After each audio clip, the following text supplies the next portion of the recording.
All right, and I'm going to put the live transcript on just in case anybody wants that. In addition to KJ. KJ, nice to see you, see your face. KJ is our new ASL interpreter. All right, so hello everybody, welcome to Skype a Scientist Live. My name is Sarah McAnulty, I run the Skype a Scientist program, and today we are joined by Matthew Jones, who will be telling us all about bats, paleontology, evolution, and answering all of your questions about that topic. That's really all I have. I'm just gonna hand it over to you and we'll get started. Everybody, if you have questions, one more thing, submit them to the Q&A. There's a little button on the bottom that says Q&A, click that and submit any questions that you have and we will try to get to every single one of them if we can. All right, great. I'm going to share my screen real quick and just have a couple of sort of slides or introduction to the topic and to me. And then I'm happy to just answer questions. So let me share my screen real quick. All right, are y'all seeing that? Looks okay, good. Cool. So my name is Matt Jones. I am a paleontologist, and my current position is as a postdoctoral researcher at Arizona State University. So what that means is I just recently got my PhD back in July from the University of Kansas. And now I am at Arizona State University, basically building on the type of research that I did for my dissertation, for my PhD. And what I do is I study early fossil mammals. So about dinosaurs went extinct about 66 million years ago, and I study what happened to mammals in the 15 to 20 million year range right after that. So mammals were experimenting, they were going crazy, they were doing all sorts of cool things, trying to become or leading to what eventually became what we see today. Mammals are sort of the dominant land terrestrial vertebrates in the world today. So I study how that happened, and the particular group that I focus on, it's not the only group that I focus on, but the particular group that I spend a lot of my time studying is bats. So I study fossil bats and try to understand how bats became what they are. So real quick, real brief overview of bats. There are over 1,400 species of living bats. That's more than any other group of mammal except for rodents. And they're really, really diverse. They eat all sorts of different things. They live in a bunch of different ways. They look very different. You know, you have really colorful bats. You have little fluffy white cotton ball bats that make tents that they roost in. Bats that, there are a few bats that eat blood. There are vampire bats, but there are only a few of them. There are bats that cling to plants using suction cup pads on their wrists. So they're really, really incredibly diverse. And we know a little bit about what they're related to. So traditionally people will be like, oh, bats, they're flying rodents. Bats and rodents are very, very separate things. They're different parts of the mammal tree. What bats are most closely related to, though, are things like even-toed hoofed animals, things like cows and deer and whales are a part of that group. They're related to odd-toed hoofed animals, things like horses, rhinos, and tapirs, to carnivorous mammals, so cats, dogs, bears, and their relatives, to shrews, moles, and hedgehogs, and to pangolins. So they're part of this big group that includes all of the animals on the right side of your screen. But we don't actually know where among those animals bats fall. So they could be closely related to any of those groups. So these are the closest relatives to bats. And we have some fossils of bats. They look kind of like this. So when we find the earliest skeletons of bats in the fossil record, these are about 56 million years ago. So about 10 million years after the dinosaurs go extinct, bats show up in the fossil record. and they look like bats. The most primitive bat is the one in the upper left corner of your screen. And it's very, very clearly a bat. It has long arms, it has long fingers that supported that wing membrane. It clearly was able to fly. Most of these bats, with the exception of the one up in the upper left corner, probably even could echolocate. So when bats show up in the fossil record, they look like modern bats, essentially. And what I do, my research, is to try to understand where they came from by comparing them to these really fragmentary mammals that came before them that show some similarities to bats, but maybe not completely, and to try to understand how you go from a mammal that doesn't fly, that just basically looks like a typical little small, probably insectivorous mammal, so eating insects, to a flying, echolocating, really specialized mammal. So that's my research. That's what I do. I get to go out in the field and collect fossils. But I don't want to spend a whole lot of time on that unless you have questions about it. So let me just stop there and get straight to answering questions. So I'll stop sharing my screen for now. There we go. And I'm happy to take anybody's questions. Great, thanks. So if anybody has questions, please submit them to the Q&A. We are ready for you. My first question for you is, when did you first get interested in bats specifically? Yeah, that's a really good question. I always liked bats. I think they're cool. But I never really considered what it means to be a bat or to like bats or anything like that until I was an undergraduate.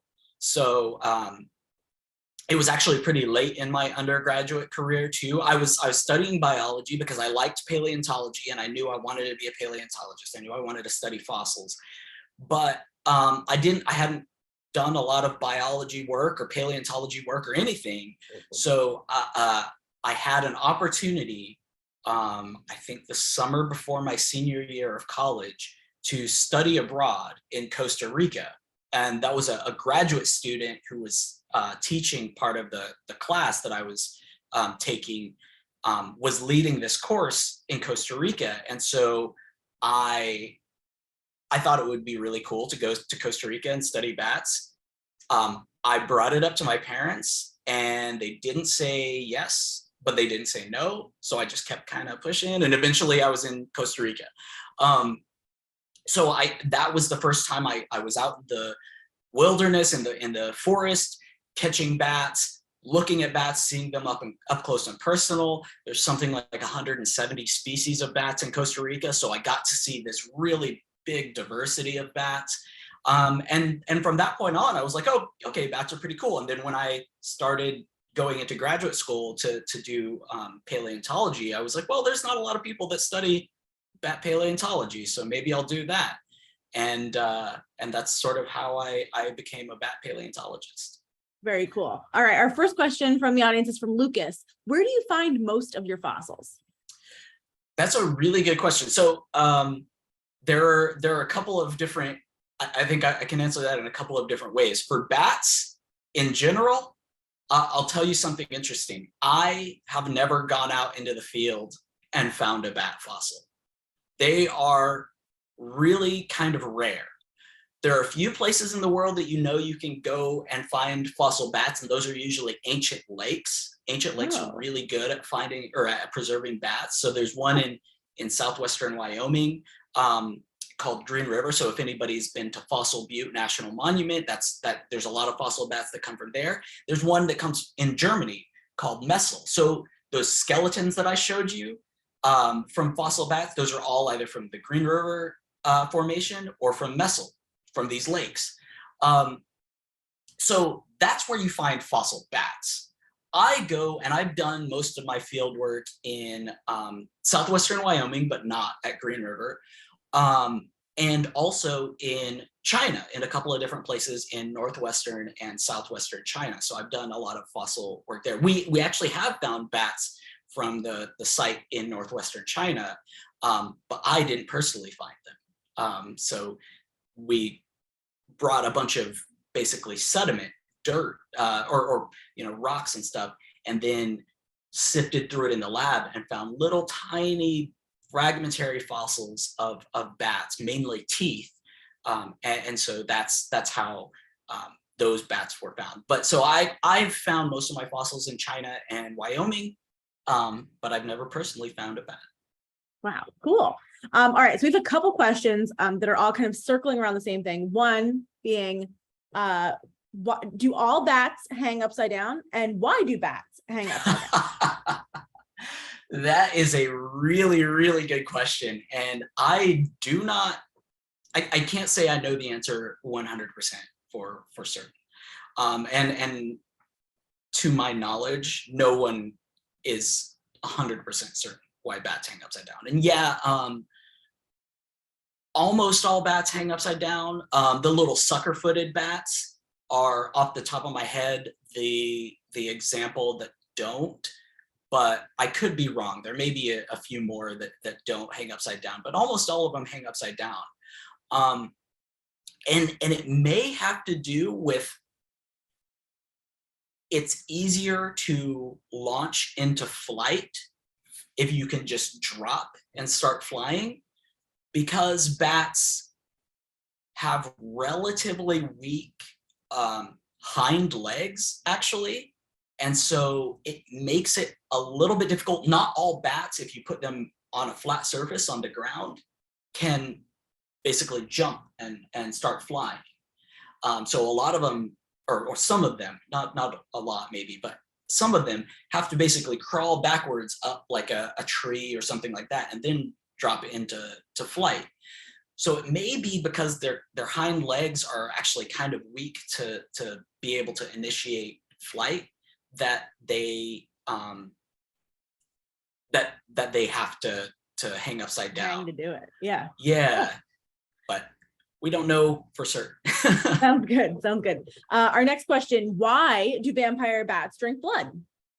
Oh, that's a really good question too, and I'm probably not the person to answer that.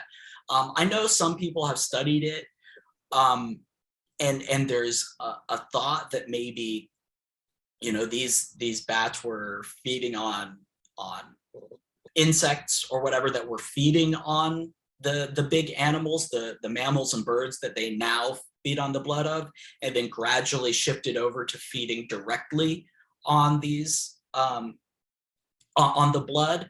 But feeding on blood is a really, really hard life. There's not a lot of, or there's not a diversity of nutrients in blood.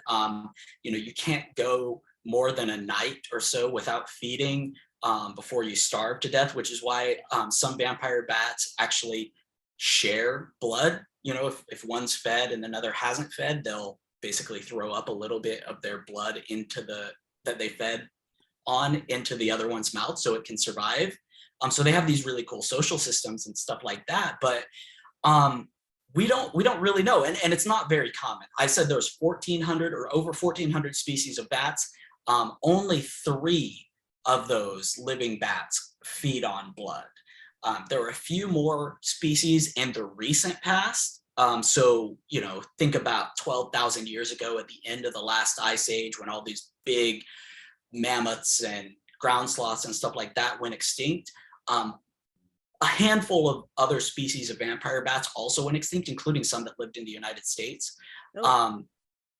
Yeah, currently they only range up into about central Mexico and then south into southern Brazil or so. But so there are a few others, but it's never been a particularly common lifestyle. So why they feed on blood? It's a niche. It's an available resource, but it's a really hard life. So clearly a lot of them haven't done it. Yeah, sounds good. Thanks.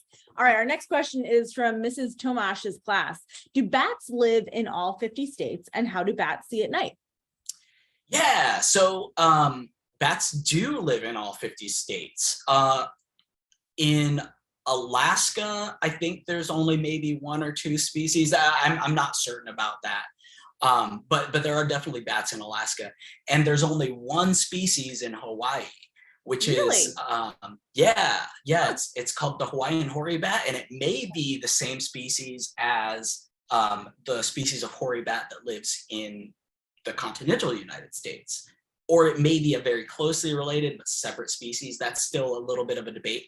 And there also used to be, in the relatively recent past, again, think like 12,000 years ago, there was another species of bat that lived in Hawaii too, called the lava tube bat, and that went extinct relatively recently. And we actually didn't even know that species existed until the past decade or so.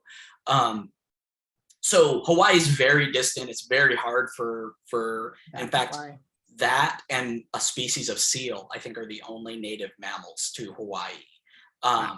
So bats do live in all 50 states. Most of them, how they see, bats can see. They have eyes. They are probably pretty similar to us. If it's pitch black, you can see, but it's not great. Most bats echolocate.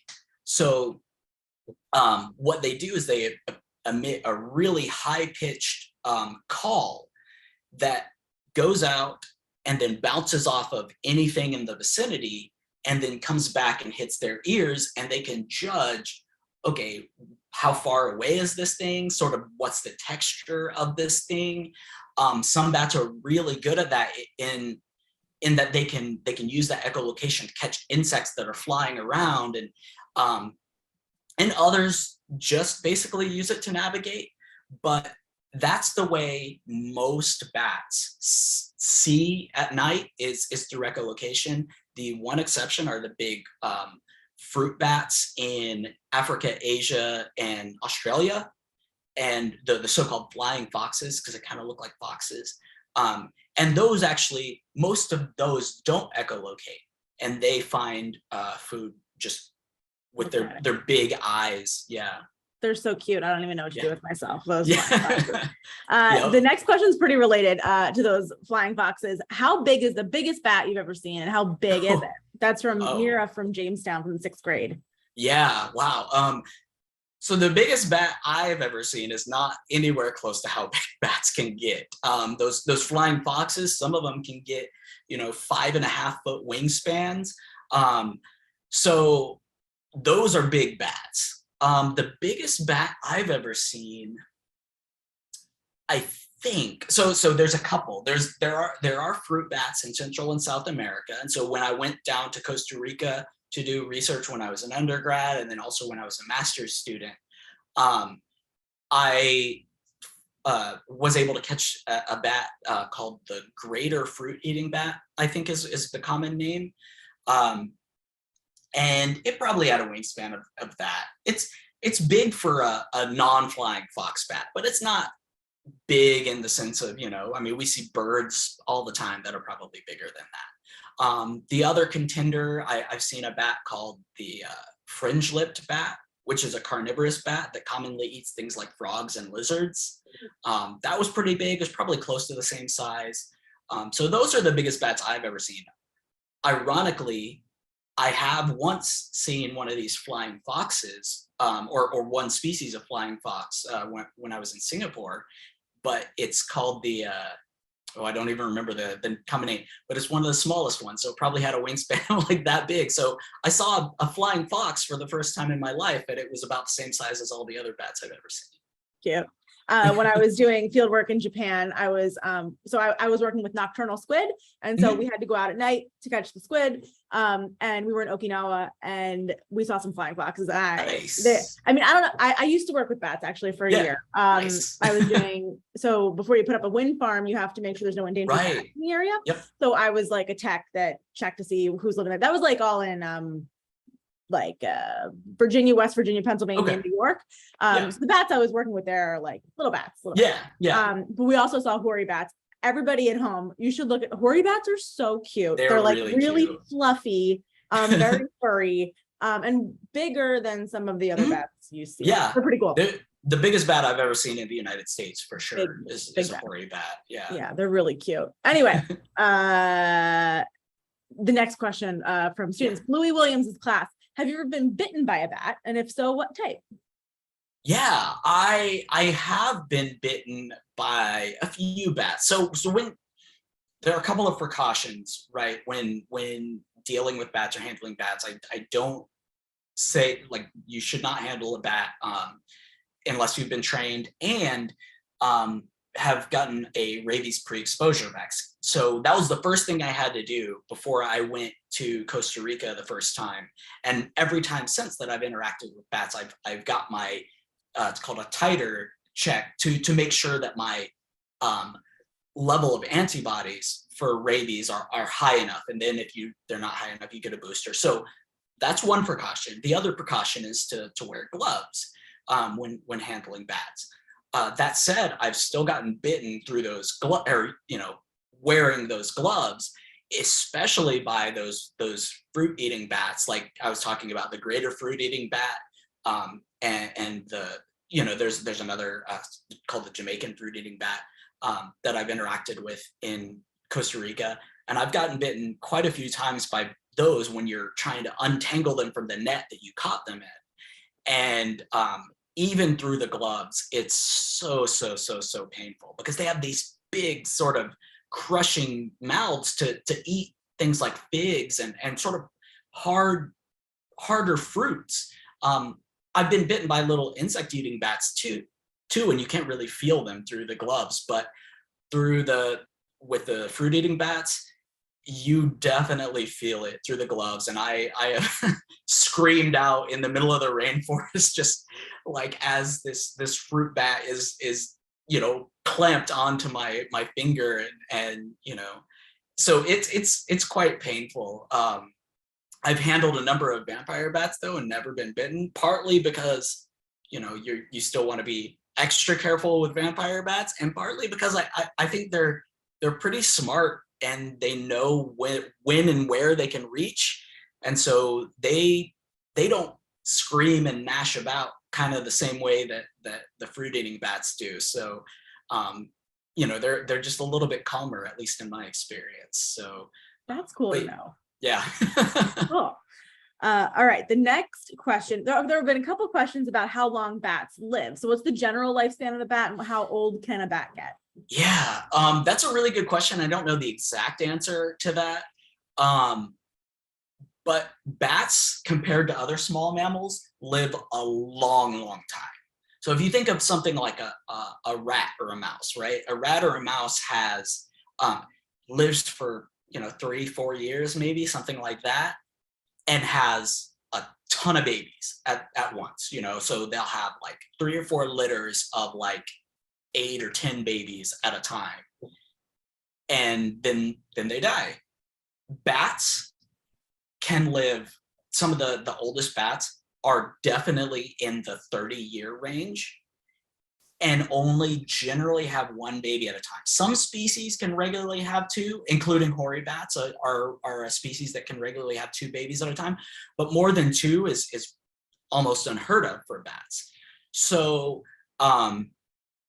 yeah, bats, they're kind of more like primates, even though they're not closely related to primates, but they're kind of more like primates or big animals in that they live a really long time and they have very few babies at a time compared to little animals. So the oldest bat I think I've ever caught was something that was tagged, I think we determined it had to have been tagged at least 16 years before we caught it. So it was at least 16 years old. But yeah, the oldest bats known can get in the 30-year range.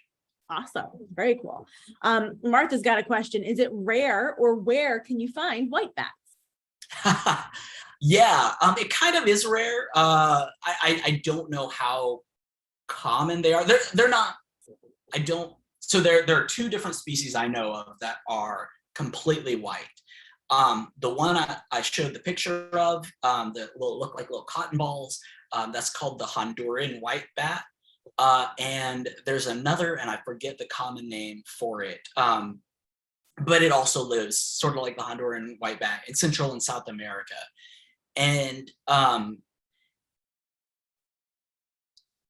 they're, I don't think they're incredibly rare, but I'll just say I've never seen them. It's definitely on my list. I would love to see either of those species, but especially the Honduran white bat, where they're all sort of, what they do, they're tent making bats. And so they take a big leaf. So think of a leaf like from a banana plant, like a big leaf. And then they chew along either side of the sort of the main vein of that leaf. And that causes the leaf to go from like this to sort of collapse like that. And then they roost underneath it. And so that's why they're called tent making bats. They essentially make their own tents. And I've seen tons of those tents, but those bats can only roost there for a few days, and then they have to go to another one because eventually the leaf will sort of dry up and fall off and everything like that. So so yeah, I think you just kind of have to be in the right place at the right time to see those. But I don't think they're highly endangered, at least from my recollection. But they're rare enough that they're not one of the regularly caught species when you go down to South and Central America. Very cool. Those things are cute as heck too. Yeah. All right, the next question. Do bats migrate? And how far can bats fly? Yeah, bats do, or some bats migrate. Some bats sort of stay in the same place and hibernate. And then if you're in Central or South America or Indonesia or Central Africa, you don't need to migrate or hibernate, right? Because the weather is good for bats all year round. But some bats do migrate. And this is where I'm going to bring it back to hoary bats.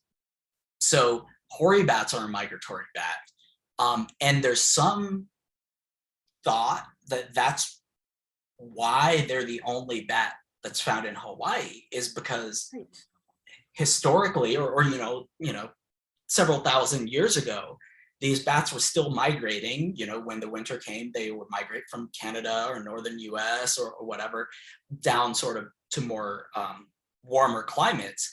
And at some point, some of them sort of got off track and ended up in Hawaii. And Hawaii is sort of like Costa Rica or Indonesia. You can live there all year round if you're a bat. And we know hoary bats sort of sometimes get off course when they're migrating, because we found, or people have documented hoary bats in Bermuda. They've documented hoary bats in Iceland even. So, and this is a bat that lives normally in Central and South America. In fact, it's also one of the few bat species that's ever made it all the way out to the Galapagos Islands, which are kind of like Hawaii. They're very, very far off the coast. So in terms of distance, I don't have a number for you as far as how far bats migrate, but some bats do migrate, and some bats like hoary bats can migrate very, very long distances. And that's probably how they ended up in places like Hawaii and the Galapagos Islands. Very cool. All right, our next question is from Abby. Why did bats evolve to fly? Oh, that's the question. Really, really good question. And as somebody who essentially studies this, we don't know. So unlike things like birds, where we have a really good idea of sort of how birds went from these little dinosaurs to fully flighted birds, we have all these intermediate stages. We don't have that for bats, and we don't even know what bats are most closely related to, unlike birds.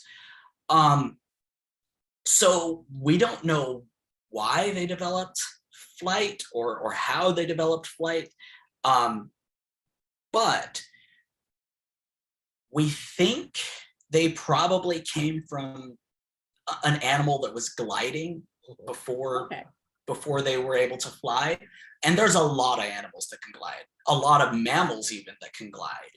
And one of the best examples of what we think the earliest bats that couldn't fly were doing are animals called flying lemurs or colugos. And those animals are not closely related to bats. They're much more closely related to primates. But what they do share in common with bats is that they're the only mammals that have the gliding membrane that extends between their fingers. So if you think of a flying squirrel, a lot of flying squirrels have a gliding membrane that only attaches to their wrist, and their fingers and their hands are free. They can still scamper around the trees. Flying squirrels. Flying lemurs can do that, but they also have that webbing in between their fingers. And what that allows them to do is make really fine controls, fine movements. So if they want to turn, kind of all they have to do is that, and they'll turn. So it gives them a lot of control over how they fly. And we think that's really important for becoming a truly flying animal, like a bat, compared to something that glides. So the hypothesis is, and again, we don't know this for certain, this is sort of informed by our observations of things like colugos, is that you get better and better control and more developed sort of musculature to aid in that. And eventually you're able to sort of take the step into sustaining flying rather than just gliding, you know, and colugos flying lemurs are the best gliders among mammals. So there's some reasons we think that's probably the case, but ultimately the answer is we don't know. Sounds good. Fair enough. All right. Our next question is from Anne. Can you speak about setting up bat boxes? Yeah, that's a really good question. And I don't know much about bat boxes. It's on my to-do list to make one. I've never made one. I'm going to do it, but I don't know much about it yet. Bat boxes are really, really good and useful, I would say. And the thing that I've been doing as I've been trying to look into how to make this is there's a group called Bat Conservation International. If you go to their website, they actually have instructions for a couple of different types of bat boxes on their website. So you can make it or you could buy it. And they have some advice if you're gonna buy a bat box too. So there are things like you want to set it at a certain height. You want to make sure that it's getting sunlight so that it maintains sort of a warm temperature inside, because if it's too cold, bats aren't going to want to roost in it. If it's too small, it's not going to retain the heat, so bats aren't going to want to roost in it. So there are those type of considerations. I personally am not the person to know about that, but again, there are some really good resources online for that, and I would highly recommend the one that I've been using is Bat Conservation International. So if you're interested in setting up a bat box, yeah, you can build one, you can buy one.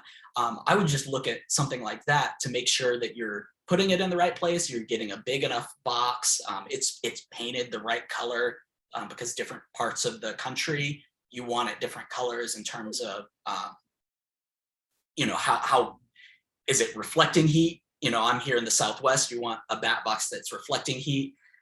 If you're up in Maine, you want a bat box that's sort of attracting heat and retaining it. So yeah, I'd check out Bat Conservation International. Awesome. Sounds good. Thanks. Our next question is from Savannah. Do you get to keep the fossils that you find? No. Well, so there are several different things to consider when collecting fossils. One, we're collecting fossils when we're in the United States, we're on public land, essentially, maintained by the Bureau of Land Management. So when you collect fossils at a site like that, they have to go to a special designated repository. And so in our case, when we're collecting fossils in Wyoming, they go to the University of Kansas, which is a designated repository for fossils collected on federal land in the United States. But there are also when say now, that I'm here in Arizona, if I want to study those fossils, what I can do is I can request a loan of those fossils. I can contact the collection manager for vertebrate paleontology at KU and request a loan, and then she'll mail me the fossils, or I can go and pick them up, and I can have them for 6 months or a year and study them here, and then I can return them. Or if I'm not quite done, I can request an extension and stuff like that. So it's not hard to study them, but they're not mine, and they're not, they're not even KU's or whatever the repository is. They belong to the government, and essentially that means they belong to the people. Right. But they just have to be at this designated repository. If we're collecting fossils internationally, they have to go back to that country where they came from. So when we collect fossils in China, they stay in China, and then we can go over there and research them, or they can CT scan them, so fancy sort of X-ray type machines, and send us those images, and we can see those in 3 dimensions and stuff like that. Some other countries we can still request loans. So I've gotten loans from France before and said, hey, can you send me these fossils? And they ship them over, and again, I have them for 6 months or a year, and then send them back. So yeah, most of the fossils we don't keep, but where it's really easy to access them and to study them. Awesome, thanks. The next question is from Aubrey. What are your favorite fossils, and how many have you found? And then a related question from Hamza is, what is the coolest looking fossil you found? Oh, wow. That's a good question. I honestly don't know how many fossils I've ever found. I've found quite a few. But when we're studying these early fossil mammals, what we frequently find are little bits of teeth and jaws. And that's really kind of cool to me, because mammals have really interesting teeth. You can give me, a tooth or a couple of teeth of a mammal, and a lot of times I can identify it to species or to group. Mammal teeth are so diagnostic that all you need is a few teeth, and you can often identify it to species. So that's a lot of what I'm finding when I find fossils. And so there are a lot of them, right? Teeth are the hardest part of the body, and so they're the most likely to preserve. But that said, my favorite fossil probably that I've ever found was, well, I'll tell the story about it because I think it's interesting. It was one of these sites in Wyoming, and my PhD advisor, he's been working at these sites in Wyoming for about 30 years. So we were at one of these sites, and I found something that looked kind of like a fossil. Is about this big, yay big. But I could not figure out what it was. Sometimes we find fossil imposters, like they'll trick us, and it'll be a rock, or it'll be something else, and it's not a fossil, but we think it is. And so I was debating, do I keep this and put it in the bag to take back, or do I just leave it? And I could not figure out what it was. Eventually I was like, all right, let's just take it, and if it's fake, or if it's a rock or whatever, we'll toss it out later. But we got back to the campsite that night, and we were sort of going over and doing some preliminary identifications like we do every night after we get back from the field. And my advisor looked at it, and he couldn't figure it out, and he was like, I'm not sure what this is. I don't know that it's anything. We're just going to throw it in the miscellaneous bag, and we'll take it back, and when we get back to KU, we'll try to identify it. But he's like, I don't think it's anything. And we got back, and I remember we have a two-headed microscope, so we were both looking under the microscope at the same time at this thing and trying to figure out what it is. And he's like, I don't know what. Wait a second. And he flips it over, and he sees a little part of a tooth. He's like, I know what this is. This is a skull. This is a skull of a little rodent-like animal called a multituberculate. It was just kind of broken up. But it was a complete skull of an animal, this extinct group of animals that were very much like rodents called multituberculates that have really, really interesting specialized teeth. And none of us could figure it out. You know, he's been doing this for 30 years. And when we were in the field, he was on the verge of just tossing it out like I was. So that's probably my favorite thing that I've found, because it was a really nice, complete skull, but we had no idea until we got back and we were looking at it under a microscope what it was. So That's really cool. It's fun to know like that even experts in the field sometimes are just like stumbling in the dark trying to figure out what's going on. Yeah, we're in the same absolutely. boat. Yeah. All right, very cool. Our next question is from Marai. How soon can a baby bat fly after being born? Oh wow, that's a really good question, and I'm gonna be honest, I don't know the answer. It's not immediate, so they're not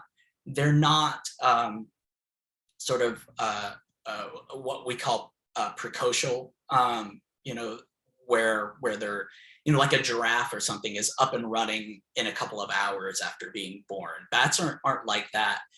Some mother bats will leave their offspring at a roost, and you know, for the first weeks or months of their lives, they're going back and forth and coming back to feed them and everything. And some will actually carry the baby bat with them as they're flying. But it's a really good question. I don't actually know how long it takes most bats to develop flight, and I'm sure it varies. So I'm sure it varies by species. yeah. I have no idea either.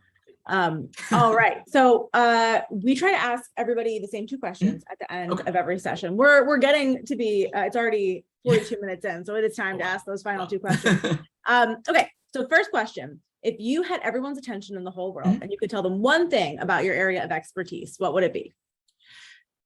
Yeah, just that bats are really cool, really important. So there are a lot of bats that are pollinators. So a lot of bats feed on pollen and nectar, and in the process, they pollinate really important plants. There are a lot of bats that are really important seed dispersers. So when bats eat fruit and then they fly far away and they deposit those seeds for the fruit, and that helps in regenerating forests. There are bats that eat tons and tons of insects per year that are pests of things like crops. So bats are really important to us in our everyday life. And so we really need to be cognizant to, you know, to take care of them and to make sure that bat populations are healthy. You know, because again, if bats aren't healthy, then the things that we need pollinated may not get pollinated, or the seeds that we need dispersed to regenerate forests may not get dispersed, or we may have to use a lot of pesticides instead of relying on bats to protect our crops, which is worse for the environment and more costly for us, you know, as a society. So, and you know, bats are not, some bats are doing, you know, perfectly fine, and some bats are struggling right now due to things like habitat loss or white nose syndrome. So, you know, this fungus that affects a lot of bats in sort of temperate regions, or just various effects of climate change. So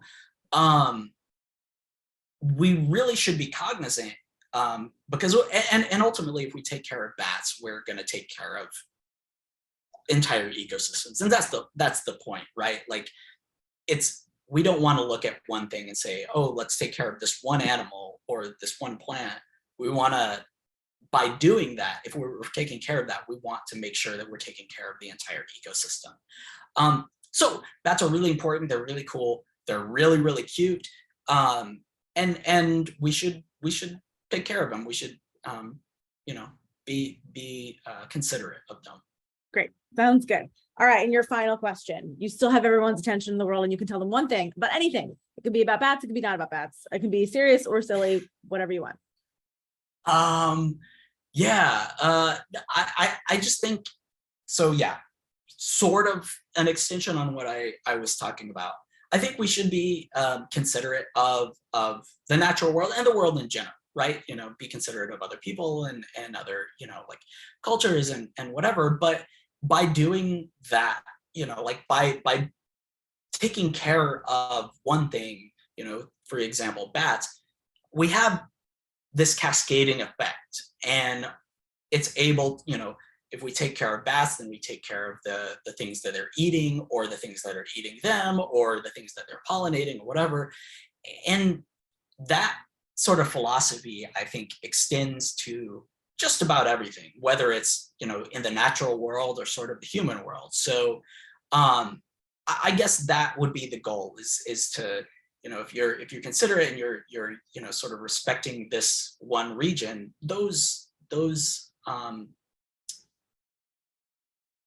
that cascades. Yeah, exactly. So that's, I think, the philosophy that I've taken from studying the natural world and studying bats and paleontology and zoology. So Awesome. Applies to governments and caring for communities as well. Absolutely. Amazing. All right. Well, thank you so much. This has been so cool. I've learned things about bats, and every time I learn about bats, I realize how much I love bats. They're just the coolest. So thank you for sharing your knowledge with us. KJ, thank you for signing with us. This was great. And everybody at home, the next session for Skype a Scientist Live will be all about proteins. So you can sign up for that at skypeascientist.com. And also, every one of these sessions, we have more questions than we can get to. So if you're a classroom, you know, you have a lot of questions in there, you can always request your own session just for your own class. That's always free. You can do that at skypeascientist.com as well. I put the link for signing up for that in the chat. Hopefully we'll see you next time. Thank you again, Matthew. This was great. Thank you, KJ. Everybody else, we'll see you soon. Bye.